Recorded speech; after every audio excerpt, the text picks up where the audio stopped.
El libro de Urantía, página 1725. Documento 155. La huida por la Galilea del Norte. Poco después de echar ancla cerca de Queresa en este memorable domingo, Jesús y los 24 anduvieron un tramo hacia el norte, donde pasaron la noche en un hermoso parque al sur de Betsaida Julias. Conocían este sitio para acampar, habiéndose detenido allí en el pasado. Antes de retirarse por la noche, el maestro convocó a su alrededor a sus seguidores y habló con ellos de los planes para la gira proyectada a través de Betania y Galilea del Norte, hasta la costa fenicia. 1. ¿Por qué se amotinan los paganos? Dijo Jesús. Todos vosotros deberíais recordar cómo habló el salmista sobre estos tiempos, diciendo: ¿por qué se amotinan los paganos, y los pueblos conspiran en vano? Se levantarán los reyes de la tierra, y los príncipes de los pueblos consultarán unidos contra el Señor y contra su ungido, diciendo: rompamos las cadenas de la misericordia y echemos de nosotros las cuerdas del amor. Hoy veis cumplirse todo esto ante vuestros ojos. Pero no veréis cumplido el resto de la profecía del salmista, porque él tenía ideas erróneas sobre el Hijo del Hombre y su misión en la tierra. Mi reino está fundado en el amor, proclamado en la misericordia y establecido mediante el servicio generoso. Mi Padre no está sentado en el cielo riéndose y burlándose de los paganos. No está lleno de furor en su gran desagrado. Es verdad la promesa de que el Hijo heredará a los así llamados paganos, en realidad, sus hermanos ignorantes y que no han recibido enseñanza. Yo recibiré a estos gentiles con los brazos abiertos, con misericordia y afecto. Toda esta amante misericordia será mostrada a los así llamados paganos, a pesar de la desafortunada declaración en las Escrituras que anuncia que el Hijo triunfante los quebrantará con vara de hierro, y como vasijas de alfarero los desmenuzará. El salmista os exhortó: servid al Señor con temor. Yo os pido que ingreséis a los exaltados privilegios de filiación divina por la fe. Él os ordena que os alegréis con temblor. Yo os pido que os regocijéis con seguridad. Él dice: besad al Hijo, para que se no enoje, y perezcáis al inflamarse su furor.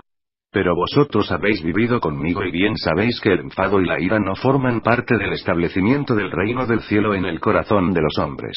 Sin embargo, el salmista vislumbró la verdadera luz cuando, al cerrar esta exhortación, dijo: benditos sean los que en este Hijo confían. Jesús continuó enseñando a los 24, diciendo: los paganos tienen cierta razón al rabiar contra nosotros.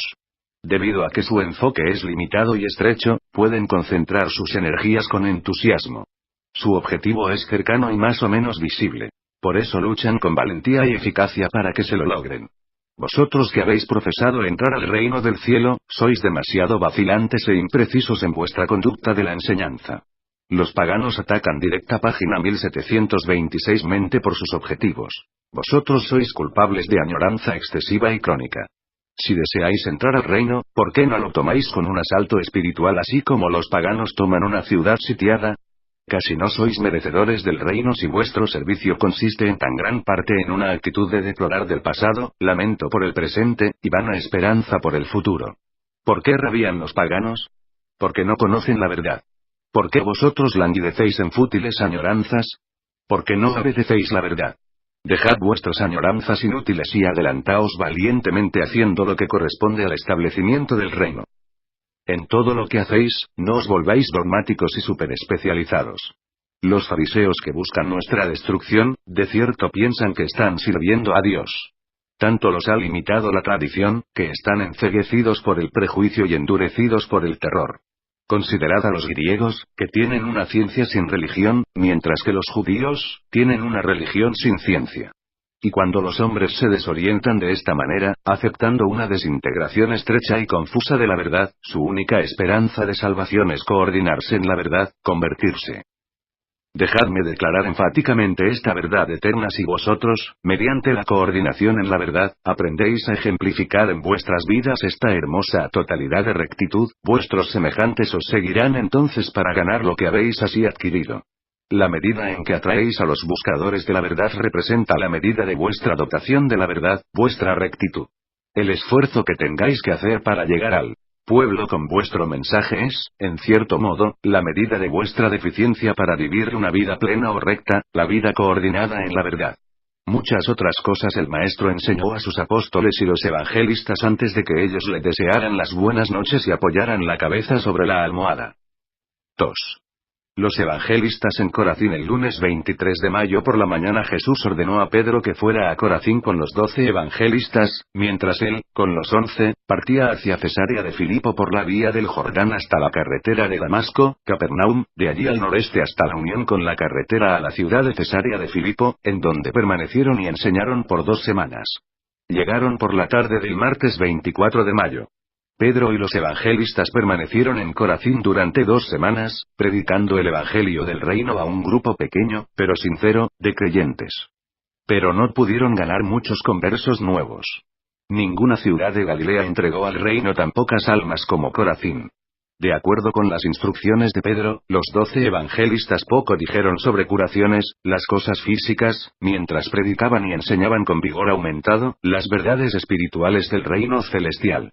Estas 2 semanas en Corazín constituyeron un verdadero bautismo de adversidades para los 12 evangelistas porque fue el período más difícil y menos productivo de su carrera a ese momento. Sintiéndose así privados de la satisfacción de ganar almas para el reino, cada uno de ellos evaluó más honesta y sinceramente su propia alma y su progreso en los caminos espirituales de la nueva vida. Cuando fue aparente que no había más gente que deseara entrar al reino, el martes 7 de junio, Pedro reunió a sus asociados y partió para Cesarea de Filipo para reunirse con Jesús y los apóstoles. Llegaron alrededor del mediodía del miércoles y pasaron la entera tarde comentando sus experiencias que tuvieron con los no creyentes de Corazín. Durante las discusiones de esta tarde, Jesús hizo otra página 1727 referencia a la parábola del sembrador y les enseñó mucho sobre el significado del aparente fracaso de las empresas de la vida. 3. En Cesarea de Filipo. Aunque Jesús no hizo ningún trabajo público durante estas 2 semanas de estadía cerca de Cesarea de Filipo, los apóstoles celebraron numerosas reuniones vespertinas tranquilas en la ciudad, y muchos de los creyentes concurrieron al campamento para hablar con el Maestro. Muy pocos fueron agregados al grupo de creyentes como resultado de esta visita. Jesús habló con los apóstoles cada día, y discernieron más claramente que estaba empezando una nueva fase de la tarea de predicación del reino del cielo. Estaban comenzando a comprender que el reino del cielo no es comida y bebida, sino la comprensión de la felicidad espiritual de la aceptación de la filiación divina. La estadía en Cesarea de Filipo fue una verdadera prueba para los 11 apóstoles. Fueron 2 semanas difíciles para todos ellos. Estaban muy deprimidos, y extrañaban la estimulación periódica de la entusiasta personalidad de Pedro. En estos momentos, era realmente una gran aventura y una prueba creer en Jesús y seguirlo. Aunque lograron pocos conversos durante esas 2 semanas, mucho aprendieron de las conferencias diarias con el Maestro, lo que les fue altamente beneficioso. Los apóstoles aprendieron que los judíos estaban espiritualmente estancados y moribundos porque habían cristalizado la verdad en un credo. Que cuando la verdad se formula como una línea divisoria de exclusividad farisaica y engreída, en lugar de servir como signo de guía y progreso espiritual, estas enseñanzas pierden su poder creador y dador de vida y, en último término, se tornan meramente preservativas y fosilizantes. Cada vez más aprendieron de Jesús a considerar a las personalidades humanas en términos de sus posibilidades en el tiempo y en la eternidad. Aprendieron que muchas almas pueden ser conducidas mejor a amar al Dios invisible si se les enseña primero a amar a sus hermanos a quienes pueden ver. Y fue en relación con esto, en que se asignó un nuevo significado a la declaración del Maestro sobre el servicio desprendido a los semejantes. Lo que hicisteis por uno de los más humildes de mis hermanos, lo hicisteis por mí. Una de las grandes lecciones de esta estadía en Cesarea tuvo que ver con el origen de las tradiciones religiosas, con el grave peligro de permitir que se les atribuya una importancia sagrada a objetos no sagrados, a ideas comunes o acontecimientos cotidianos. De una de las conferencias emergieron con la enseñanza de que la verdadera religión era la lealtad plena del hombre a sus convicciones más altas y más veraces. Jesús advirtió a sus creyentes que, si sus deseos religiosos eran puramente materiales, un mayor conocimiento de la naturaleza los privaría en última instancia de su fe en Dios debido al desplazamiento progresivo del origen supuestamente supernatural de las cosas. Pero que, si su religión era espiritual, el progreso de la ciencia física no podría jamás alterar su fe en las realidades eternas y en los valores divinos. Aprendieron que, cuando la religión es totalmente espiritual en su motivación, hace más valiosa la vida entera, llenándola de altos propósitos, dignificándola con valores trascendentales, inspirándola con motivos elevados, y consolando mientras tanto al alma humana con una sublime y alentadora esperanza. La verdadera religión tiene el propósito de Disminuir el esfuerzo de la existencia. Libera la fe y el valor para la vida diaria y el servicio desinteresado. La fe promueve la vitalidad espiritual y los frutos de la rectitud. Jesús enseñó repetidamente a sus apóstoles que ninguna civilización puede sobrevivir por largo tiempo, la pérdida de lo mejor de su religión. No se cansó nunca, página 1728, de hacerles observar a los 12 el gran peligro de aceptar símbolos y ceremonias religiosos en lugar de la experiencia religiosa. Su entera vida terrenal fue constantemente dedicada a la misión de derretir las formas congeladas de la religión en las libertades líquidas de la filiación esclarecida. 4. En el camino a Fenicia el jueves 9 de junio por la mañana, después de recibir noticias sobre el progreso del reino, traída de Betsaida por los mensajeros de David, este grupo de 25 instructores de la verdad partió de Cesarea de Filipo para comenzar su viaje a la costa de Fenicia. Pasaron rodeando la región pantanosa, camino a Luz, hasta el punto de unión con el camino de Magdala al monte Líbano, de allí al cruce con el camino que conducía a Sidón, llegando allí el viernes por la tarde. Al pausar para almorzar bajo la sombra de unas rocas inclinadas, cerca de Luz, Jesús hizo uno de los más notables discursos que sus apóstoles le habían escuchado jamás a lo largo de todos sus años de asociación con él. Acababan de sentarse para romper pan cuando Simón Pedro le preguntó a Jesús: Maestro, puesto que el Padre en el cielo lo sabe todo, y puesto que su Espíritu es nuestro apoyo en el establecimiento del reino del cielo en la tierra, ¿por qué huimos de las amenazas de nuestros enemigos? ¿Por qué nos negamos a enfrentarnos con los enemigos de la verdad? Pero antes de que Jesús hubiera comenzado a contestar la pregunta de Pedro, Tomás interrumpió diciendo: Maestro, realmente quisiera saber qué hay de erróneo en la religión de nuestros enemigos en Jerusalén. ¿Cuál es la real diferencia entre su religión y la nuestra? ¿Por qué tenemos tantas creencias diversas si todos nosotros profesamos servir al mismo Dios? Cuando Tomás hubo terminado, Jesús dijo: Aunque no deseo ignorar la pregunta de Pedro, porque bien sé cuán fácil sería interpretar mal mis razones para evitar un encuentro abierto con los potentados de los judíos en este preciso momento, será más útil para todos vosotros que yo elija más bien responder a la pregunta de Tomás. Y eso es pues lo que haré cuando hayáis terminado vuestro almuerzo. 5. El discurso sobre la verdadera religión. Este memorable discurso sobre la religión, resumido y expresado en fraseología moderna, dio expresión a las siguientes verdades: aunque las religiones del mundo tienen un doble origen, natural y revelatoria, en cualquier momento y en cualquier pueblo se encuentran tres formas distintas de devoción religiosa.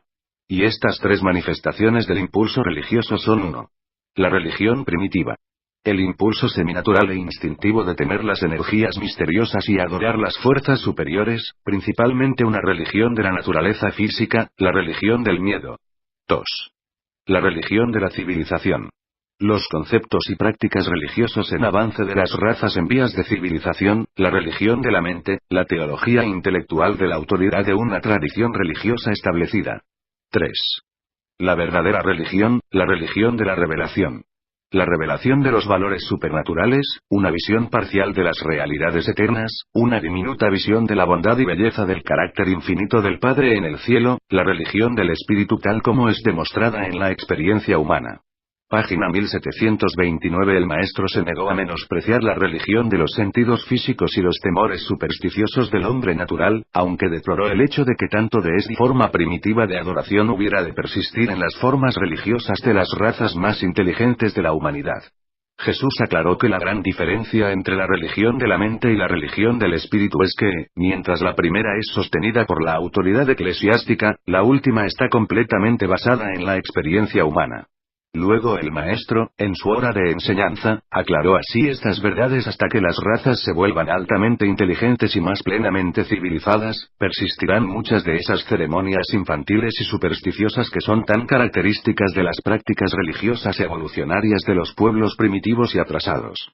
Hasta que la raza humana progrese al nivel de un reconocimiento más alto y más general de las realidades de la experiencia espiritual, gran número de hombres y mujeres continuarán mostrando una preferencia personal por esas religiones autoritarias que requieren tan solo consentimiento intelectual, en contraste con la religión del espíritu, que presupone la participación activa de la mente y del alma en la aventura de fe de luchar cuerpo a cuerpo con las realidades rigurosas de la progresiva experiencia humana. La aceptación de las religiones tradicionales autoritarias presenta el camino más fácil para el impulso humano de buscar la satisfacción de los deseos de su naturaleza espiritual. Las religiones establecidas, cristalizadas y monolíticas de autoridad permiten un refugio inmediato, al que puede acogerse el alma distraída y afligida del hombre, cuando la atormenta el miedo y la aflige la inseguridad. Tal religión requiere de sus devotos, como precio por sus satisfacciones y garantías, solo un consentimiento pasivo y puramente intelectual. Por mucho tiempo vivirán en la tierra esos individuos temerosos, miedosos y titubeantes que preferirán asegurarse a esta manera sus consuelos religiosos, aunque, al unirse a las religiones de autoridad, comprometan la soberanía de su personalidad, rebajen la dignidad del autorrespeto, y abandonen completamente el derecho a participar en la más conmovedora e inspiradora de todas las experiencias humanas posibles: la búsqueda personal de la verdad, la alegría de enfrentar los peligros del descubrimiento intelectual, la determinación de explorar las realidades de la experiencia religiosa personal, la satisfacción suprema de experimentar el triunfo personal de la comprensión real de la victoria de la fe espiritual sobre las dudas intelectuales, ganada honestamente en la suprema aventura de toda existencia humana, el hombre buscando a Dios, para sí y como tal, y encontrándolo. La religión del espíritu significa esfuerzo, lucha, conflicto, fe, determinación, amor, lealtad, y progreso. La religión de la mente, la teología de la autoridad, requiere poco o nada de estos esfuerzos de sus creyentes formales.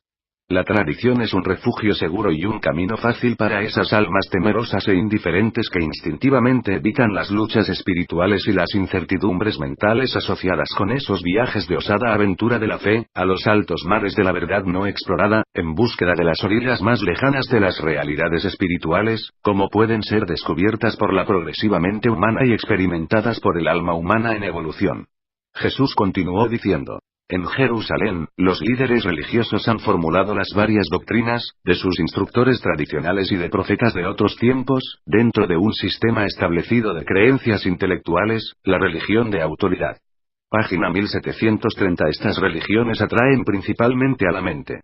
Ahora estamos a punto de entrar en un conflicto devastador con ese tipo de religión, puesto que pronto comenzaremos la audaz proclamación de una nueva religión, una religión que no es religión según el significado de hoy de esta palabra, una religión que apela principalmente al Espíritu Divino de mi Padre que reside en la mente del hombre. Una religión que derivará su autoridad de los frutos de su aceptación, que tan certeramente aparecerán en la experiencia personal de todos los que real y verdaderamente se vuelvan creyentes de las verdades de esta comunión espiritual más elevada. Señalando a cada uno de los 24 y llamándolos por su nombre, Jesús dijo: ahora pues, ¿cuál de vosotros prefiere tomar el camino fácil de la conformidad a una religión establecida y fosilizada, tal como es defendida por los fariseos en Jerusalén, en vez de sufrir las dificultades y persecuciones que acompañarán la misión de proclamar un mejor camino de salvación para los hombres, mientras comprendéis la satisfacción de descubrir por vosotros mismos las bellezas de las realidades de una experiencia viviente y personal en las verdades eternas y grandezas supremas del reino del cielo?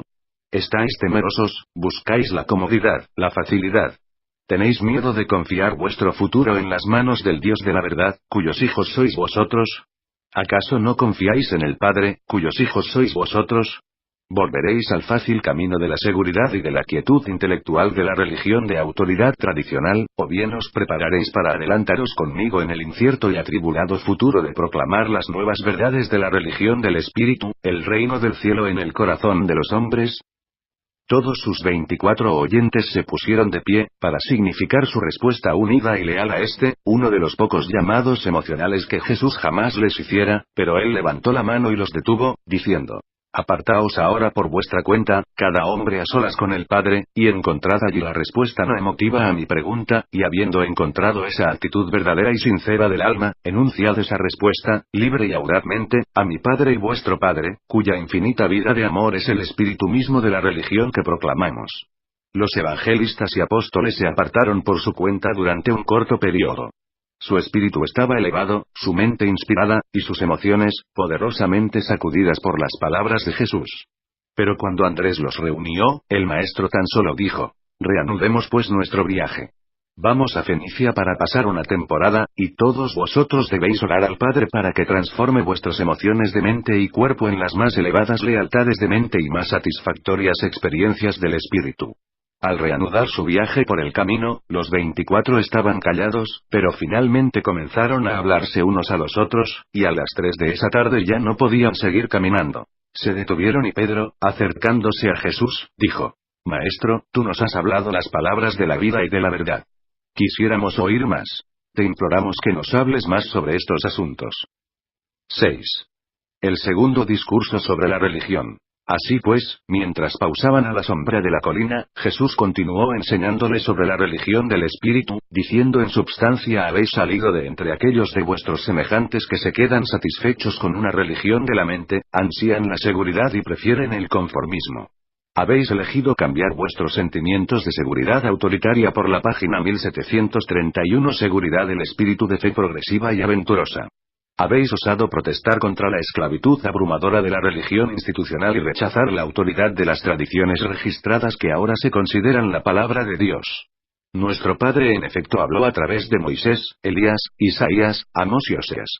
Pero no cesó de ministrar palabras de verdad al mundo cuando estos profetas de la antigua edad dejaron de pronunciarlas. Mi Padre no hace acepción de razas ni de generaciones, no vierte la palabra de la verdad sobre una era y se niega a concederla a otra.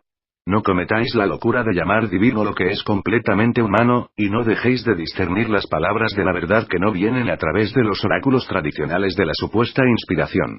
Os he llamado para que renazcáis, para que nazcáis del Espíritu. Os he llamado de las tinieblas de la autoridad y de la letargia de la tradición a la luz trascendental de la comprensión de la posibilidad de hacer por vosotros mismos el más grande descubrimiento posible para el alma humana, la excelsa experiencia de encontrar a Dios por vosotros mismos, en vosotros mismos y de vosotros mismos, y de hacer todo esto como un hecho de vuestra experiencia personal. Así pues podréis pasar desde la muerte a la vida, desde la autoridad de la tradición a la experiencia de conocer a Dios. Así pasaréis de las tinieblas a la luz, de la fe racial heredada a una fe personal alcanzada por experiencia real. Y así progresaréis de una teología de la mente traspasada por vuestros antepasados a una verdadera religión del espíritu que será construida en vuestras almas como dote eterna.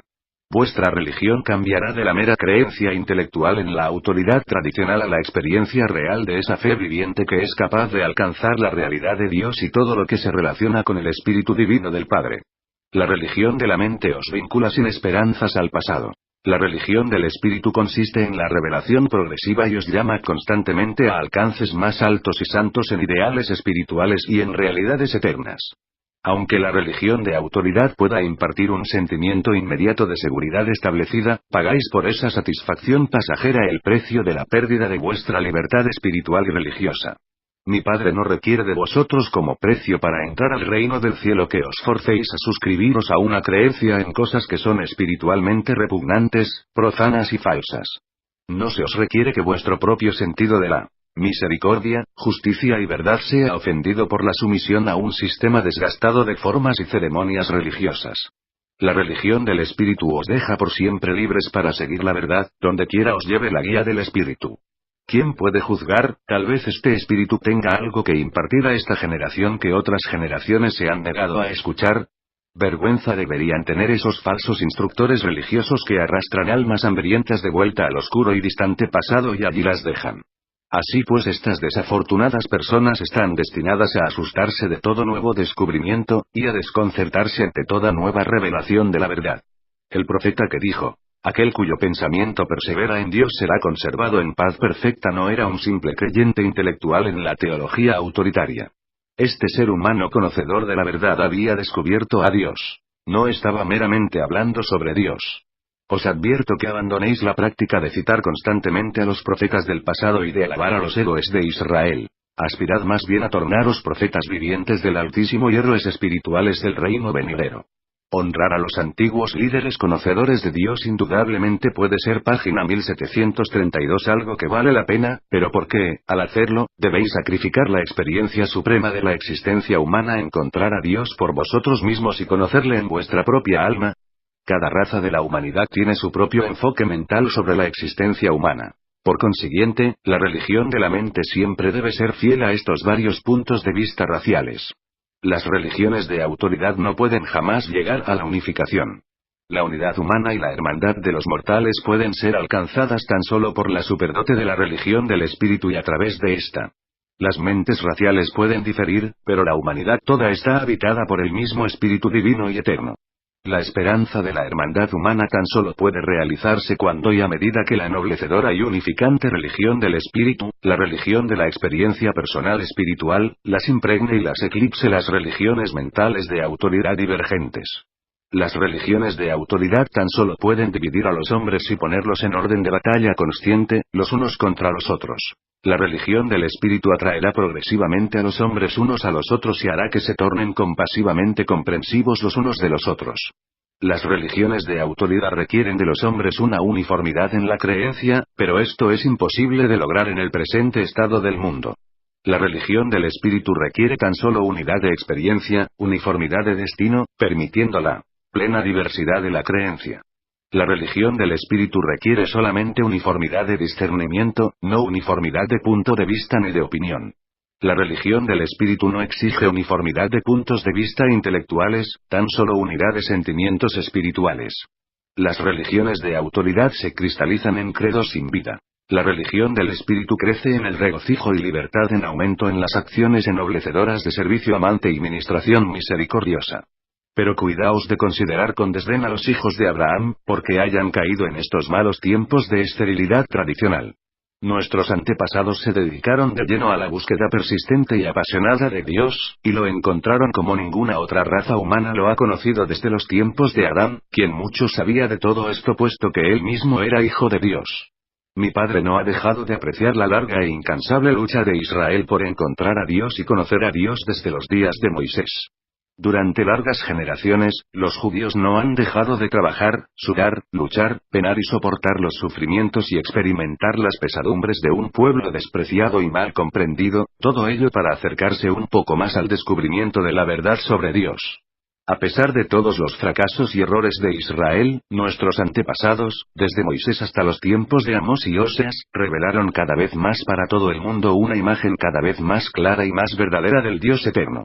Así pues fue preparado el camino para la revelación aún más grande del Padre que vosotros habéis sido llamados a compartir. No olvidéis jamás que hay tan solo una aventura que es más satisfactoria y emocionante que el intento de descubrir la voluntad del Dios vivo, y esa es la experiencia suprema de tratar honestamente de hacer la voluntad divina. No dejéis de recordar que la voluntad de Dios puede cumplirse en cualquier ocupación terrenal. No hay unas vocaciones que sean santas y otras que sean seculares.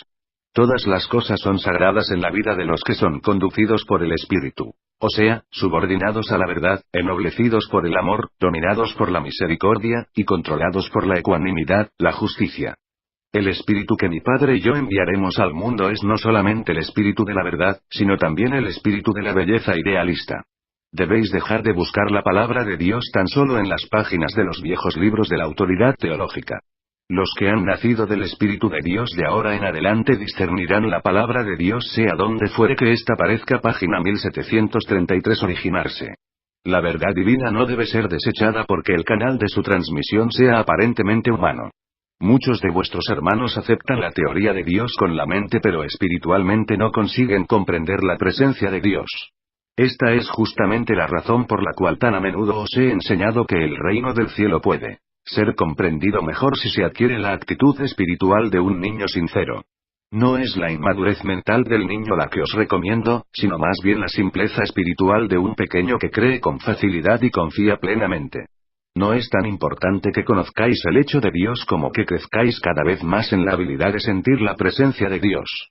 Cuando empecéis a encontrar a Dios en vuestra alma, pronto comenzaréis a descubrirlo en el alma de otros hombres y a su debido tiempo en todas las criaturas y creaciones de un poderoso universo. Pero qué oportunidad tiene el Padre de aparecer como un Dios de lealtades supremas e ideales divinos en el alma de los hombres que dedican poco o ningún tiempo a la contemplación reflexiva de estas realidades eternas. Aunque la mente no es el asiento de la naturaleza espiritual, es por cierto la compuerta. Pero no cometáis el error de tratar de probar a otros hombres que habéis encontrado a Dios. No podéis producir conscientemente tal prueba válida, aunque existen dos demostraciones positivas y poderosas del hecho de que conocéis a Dios. Estas son 1. Los frutos del Espíritu de Dios que se muestran en vuestra vida rutinaria diaria. 2. El hecho de que todo el plan de vuestra vida ofrece una prueba positiva de que habéis arriesgado sin reserva todo lo que sois y tenéis, en la aventura de la supervivencia después de la muerte, en perseguir la esperanza de encontrar al Dios de la eternidad, cuya presencia habéis saboreado por anticipado en el tiempo. Ahora bien, no os equivoquéis, mi Padre siempre responderá a la más débil llama de fe. Él presta atención a las emociones físicas y supersticiosas del hombre primitivo. Y con esas almas honestas pero temerosas, cuya fe es tan débil que no llega a ser mucho más que conformidad intelectual a una actitud pasiva de consentimiento a las religiones de autoridad, el Padre está siempre alerta para honrar y promover aún estos débiles intentos de llegar a Él. Pero vosotros, que habéis sido llamados de las tinieblas a la luz, debéis creer con todo vuestro corazón. Vuestra fe dominará las actitudes combinadas de cuerpo, mente y espíritu. Sois mis apóstoles. Y para vosotros la religión no se volverá un refugio teológico al que podáis huir cuando temáis enfrentaros con las duras realidades del progreso espiritual y de la aventura idealista. Sino más bien, vuestra religión se tornará el hecho de la experiencia real que atestigua que Dios os ha encontrado, os ha idealizado, ennoblecido y espiritualizado, y que os habéis embarcado en la aventura eterna de encontrar a Dios, quien así os ha encontrado y os ha hecho sus hijos. Y cuando Jesús terminó de hablar, llamó a Andrés con un gesto y, señalando hacia el oeste, hacia Fenicia, dijo: Sigamos pues nuestro camino.